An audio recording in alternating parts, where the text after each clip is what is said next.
Olá, turma. Vamos continuar os nossos estudos. A gente começou a falar sobre a defesa do Estado e das instituições democráticas, né? Falamos já sobre o Estado de Defesa, fizemos uma noção, uma visão geral no primeiro vídeo. No segundo vídeo a gente adentrou um pouco mais, né? E falamos também que em situações em que o estado de defesa não resolver, né, se instalará o estado de sítio, né, que é um momento mais sério, mais rigoroso.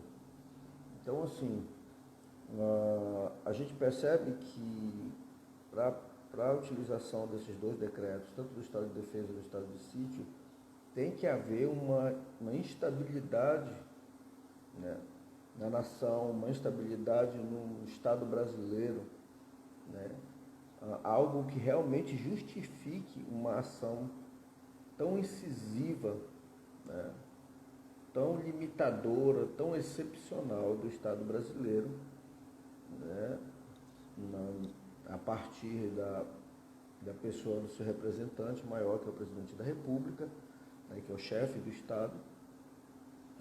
Então tem que haver uma justificativa muito forte para que haja, né, a decretação desses estados. Ok? Então a gente falou ontem sobre o estado de defesa e hoje a gente vai falar um pouco mais sobre o estado de sítio. Hoje eu vou começar a falar sobre o estado de sítio. Nós vimos ontem que sobre o estado de defesa, a previsão dele está no artigo 136 da Constituição Federal, né?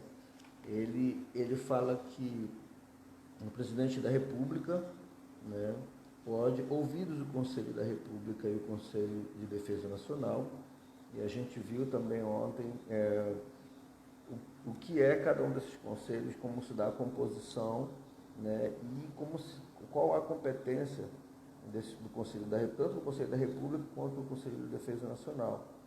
E a previsão está no artigo 89 até o artigo 91 da Constituição, né? Ela justamente fala da composição desses conselhos e traz a especificidade da competência, né, e da sua forma de atuação, né? Lembrando que o presidente, ele ouve cada um desses conselhos, né, o da República, o da Defesa Nacional, antes de decretar o estado de defesa ou o estado de sítio. Mas só tem caráter, essa consulta do presidente, só um caráter mesmo opinativo, né? Ele ouve, mas não tem um caráter vinculativo, ele não fica vinculado à decisão deles, não depende da decisão deles para tomar uma decisão, por exemplo, diferente. Eles podem sugerir que não decrete o estado de defesa, mas se assim ele entender, ele decreta da mesma forma. O decreto de defesa, só que para a gente deixar bem certo o assunto, ele depende de convalidação, de ratificação do Congresso Nacional, tá? Então o presidente decretou, definiu a data, a abrangência, como vai se dar, o motivo daquele estado de defesa, e ele encaminha para o Congresso Nacional para que ele ratifique essa decisão ou não, né? Dependendo da decisão do Congresso, será mantido ou não os efeitos daquele decreto. Ok? E agora a gente adentra num outro instituto chamado o estado de defesa, né? No estado de sítio, né? Então, assim, vamos imaginar que, como eu citei no meu exemplo ontem, no estado do Pará, há um conflito institucional, né, entre os poderes legislativo, executivo e judiciário, não conseguem se entender e há uma instabilidade institucional. E por conta disso, o presidente da República, né, como chefe do Estado, ele decreta o estado de defesa, né? E aí ele encaminha o executor para cá, né? Alguém que vem representando o Poder Executivo e toma para si a responsabilidade com a intenção de restabelecer a paz social. Né? A gente viu ontem que ele tem dupla finalidade, o decreto de defesa. Ele tem um caráter preventivo e ele tem um caráter repressivo. Né? O caráter preventivo é justamente no que fala o caput do artigo, né?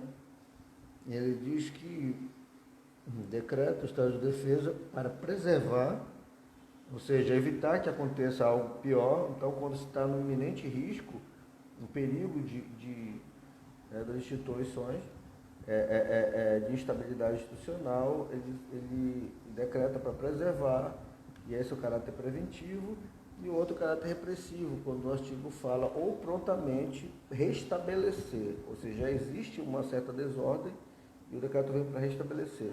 E hoje a gente vai falar do estado de sítio. Né? A previsão do estado de sítio, ela está no artigo seguinte da Constituição, né, que trata o estado de defesa, que é o artigo 137, tá? É o artigo seguinte. E ele é uma medida de provisória de proteção do Estado, né? Quando esse Estado já se encontra parcial ou totalmente sob ameaça de guerra ou calamidade pública. Né? Então a gente vê assim, quando o estado de defesa não resolveu, né, houve um agravamento da situação e o próximo passo a ser tomado é a decretação do estado de sítio. Tá? Então o presidente da República, também da mesma forma, se você for ler desculpa, o caput, você lê que da mesma forma ele consulta, né, ele ouve o Conselho da República, o Conselho de Defesa Nacional, né, e aí depois de ouvidos ele solicita ao Congresso Nacional autorização para decretar o estado de sítio. Tá? Então sempre o Congresso vai ser consultado para poder autorizar, ou seja, convalidar esse decreto do presidente. Ele apresenta a justificativa para o Congresso e o Congresso autoriza ele a decretar. Tá? Então, assim,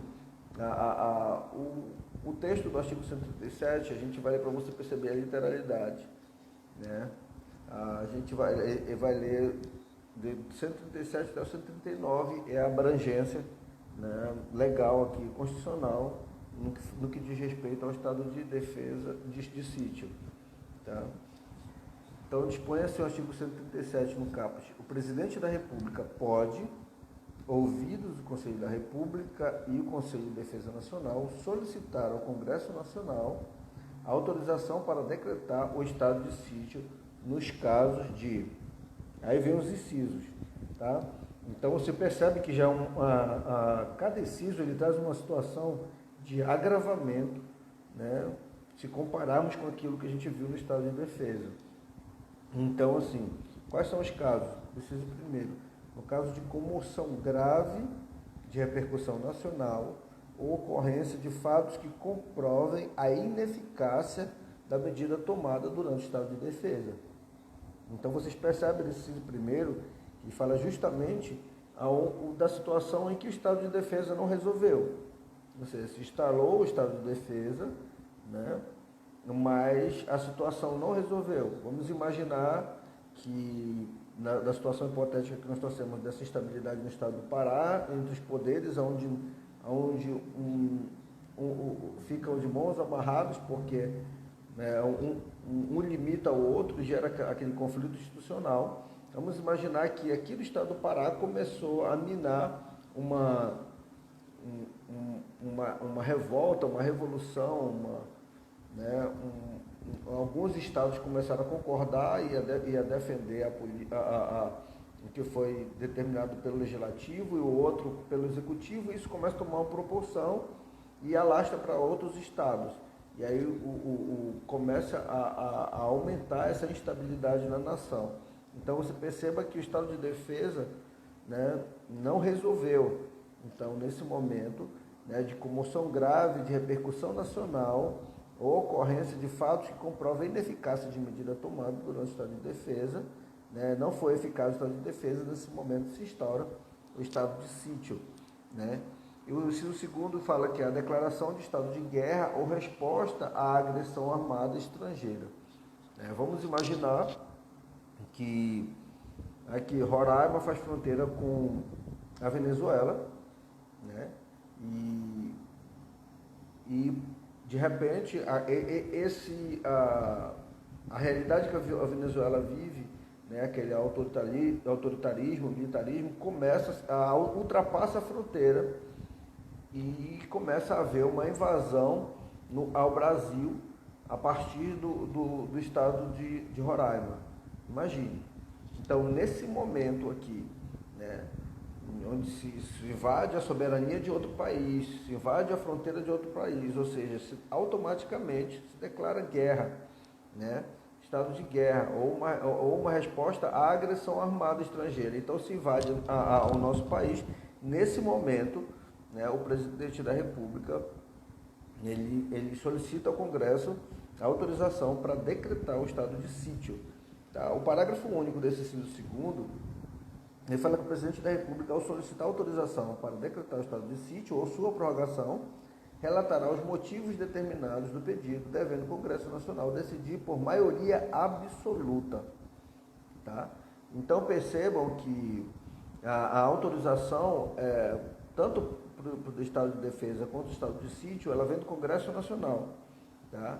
E o Congresso Nacional, ele autoriza, mas mediante uma justificativa do presidente da República ou do chefe do poder, né, do chefe do Estado, para que ele se convença, para que convença o Congresso realmente da necessidade de se instalar um estado de sítio.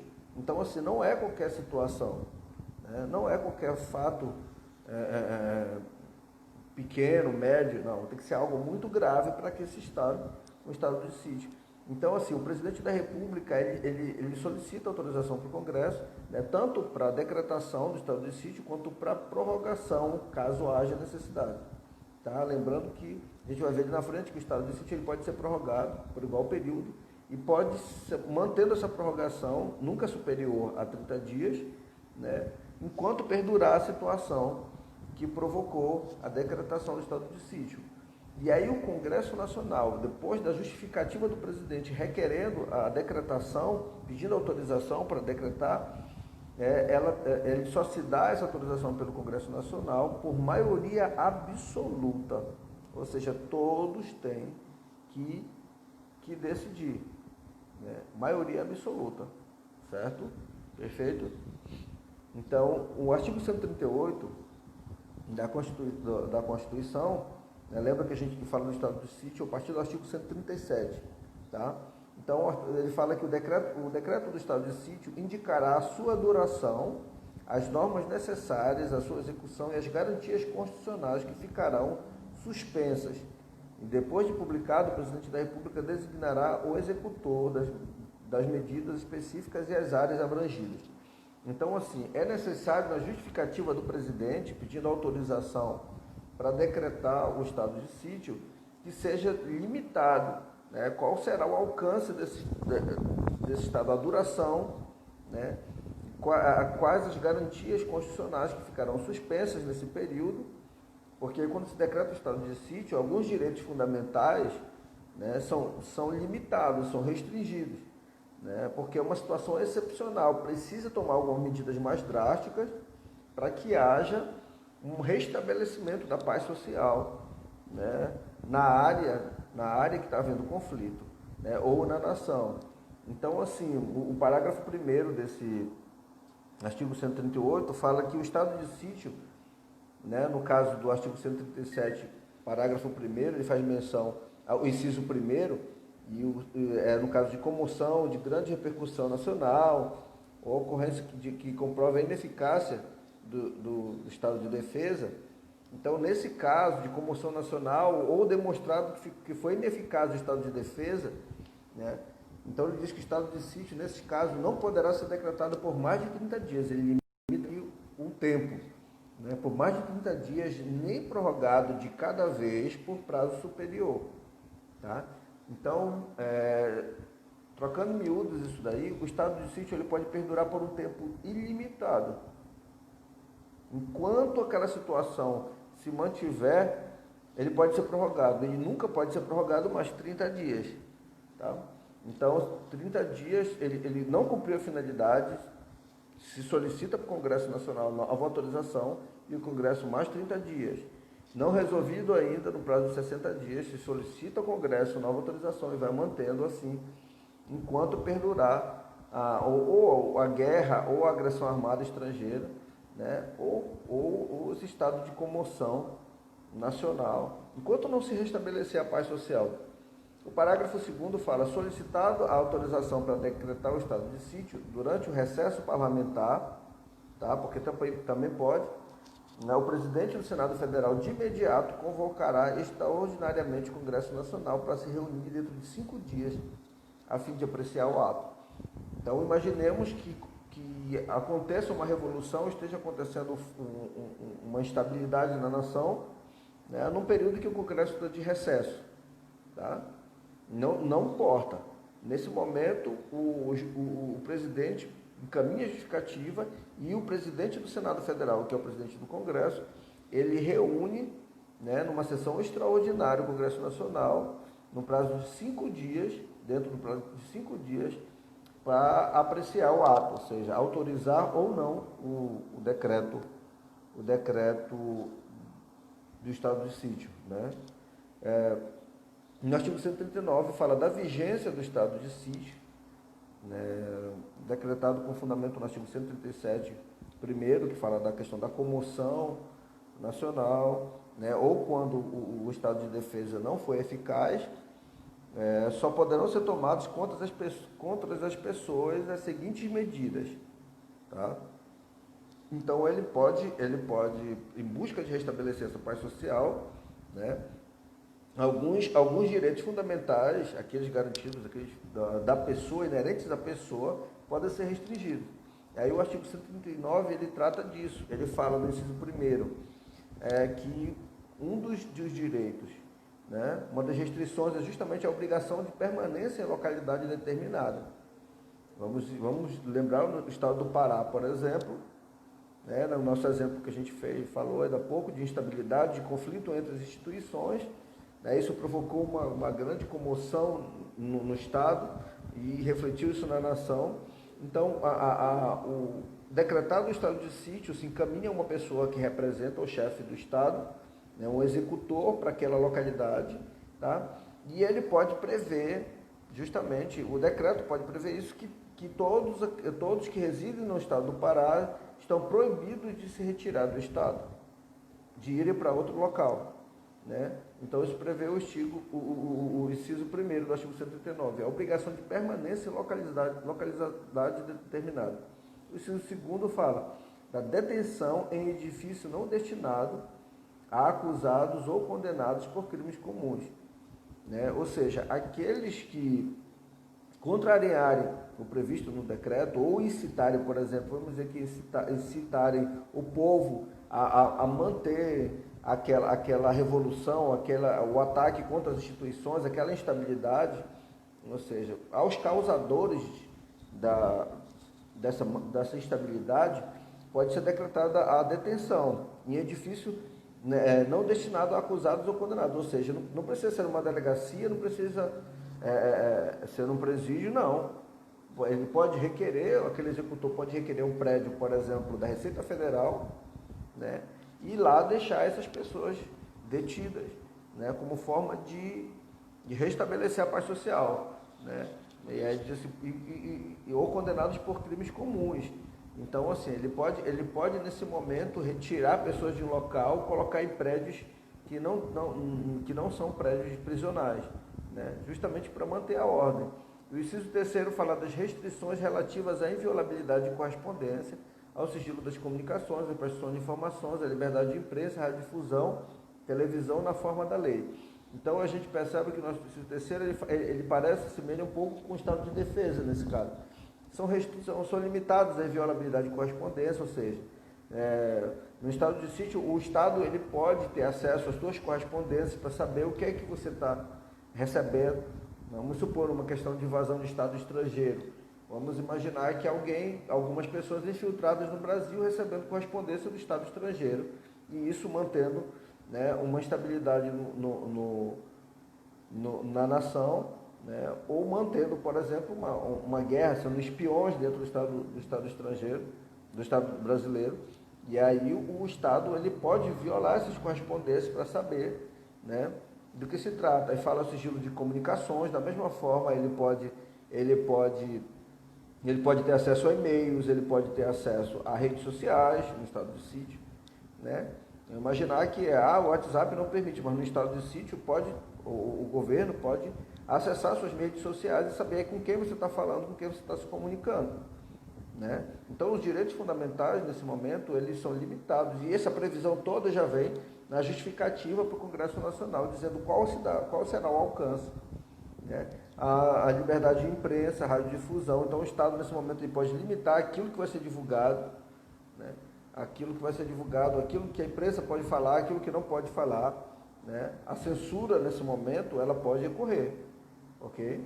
Nesse momento o estado de sítio é como se fosse assim, tudo em prol da soberania do país, tudo em prol da paz social na nação. Então os direitos fundamentais eles são mitigados nesse período aqui. Tá? A liberdade de reunião, assim como no estado de defesa, ela também é restrita nesse período. Então, o Estado ele pode proibir, né, que se reúna, as pessoas se reúnam, ele pode limitar esse direito. A busca e apreensão em domicílios também pode ser autorizada. A pessoa pode ir à sua casa, adentrar e pegar documentos e prender pessoas. A intervenção nas empresas de serviços públicos. Ou seja, o Estado ele passa a ter uma autonomia que sobrepõe alguns direitos fundamentais, né?